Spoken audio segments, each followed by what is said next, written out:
Hey folks, we're going to be doing a lab in just a minute, but before we do that, we're going to brush up on our modeling skills one more time, and we're going to be thinking about the law of conservation of mass. So with this PhET simulation, I'm going to demonstrate how the law of conservation of mass works. Remember that this law states that matter cannot be created or destroyed. So in a chemical reaction, the atoms that we start with are the same atoms that we end with. Even if their structure has changed, the atoms themselves stay intact. So think about this like Legos.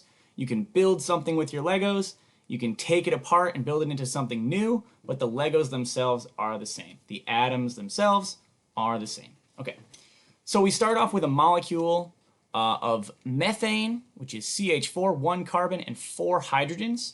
And we start off with a molecule of oxygen, O2, 2 oxygen atoms. These two substances are going to change their structure and turn into something else through a chemical reaction. They're going to form new substances with new properties and new structures. And so these new properties, or these new materials, are called CO2 and H2O, carbon dioxide and water. And what the first thing you might notice here is the atoms are not the same, right? We have 4 white hydrogen atoms over here, but we only have 2 over here. This isn't currently following the law of conservation of mass. It appears as though atoms have been lost or gained or changed, and that's not really what happens. So the way that we model this is we have to balance that chemical reaction. And so if we appropriately add the right amount of substances, we're going to get a balanced equation. And so after adding a few things, you'll notice that we have 1 carbon, this gray carbon, and in the end we still have 1 carbon. Same carbon atom.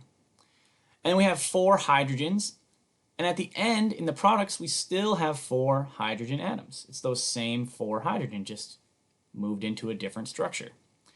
And 4 red oxygen atoms in both the reactants and the products, right? Because those same 4 atoms are still there. They've just been rearranged. So we can see that this is now a balanced equation. Okay? Now we're going to model it in a slightly different way.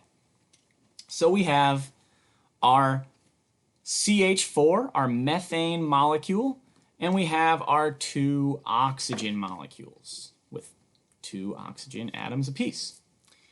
And something is going to cause these materials to react. Usually it's like some energy is being added or being taken away. In this case, maybe a spark causes these things to react. And we have a reaction. Okay, so we're going to break our bonds that hold our molecules together. That's going to happen in any chemical reaction. The bonds are going to break and they're going to reform. And in this case, they're going to reform into water molecules,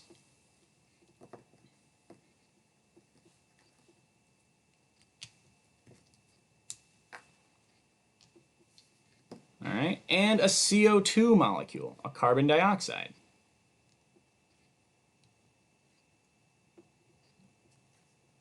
Okay.